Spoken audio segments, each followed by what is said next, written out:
આજે અમે અમારા લોકો સાથે જ્યારે રાજપીપળા ખાતે આવેદનપત્ર આપવાનું હોવાથી આવ્યા છે, કેમ કે એક ધારાસભ્યને લોકોના અવાજ ઉઠાવે છે તે અવાજ દબાવવા માટે ભાજપ સરકારે ખોટા કેસ કરીને એમને જેલવાસ કરાવ્યો છે.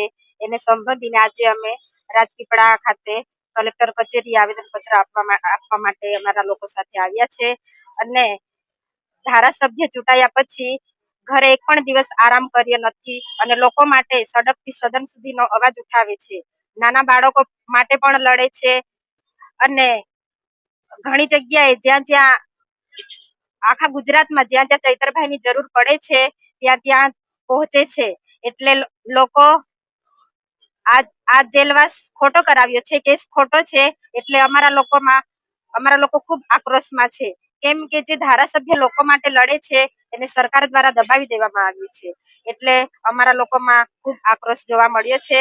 અને થોડા દિવસ પહેલા 144 લાગુ હોવા છતાં પણ ડેડિયાપાડામાં રેલી કાઢવામાં આવી હતી.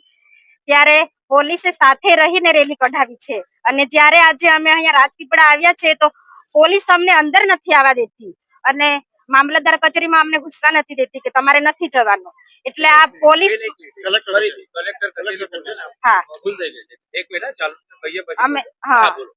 કલેક્ટર કચેરી આવ્યા તો અમને ગેટ બંધ કરી દેવામાં આવ્યો છે. અમને કીધું કે નથી જવાનું અંદર.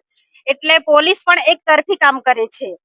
એટલે પોલીસને પણ અમે કહીએ છીએ કે તમે સાચા માણસ સાથે ઉભા રહો, કેમ કે તમે અને ઘણી જગ્યાએ પણ અમને રોકે છે પોલીસ.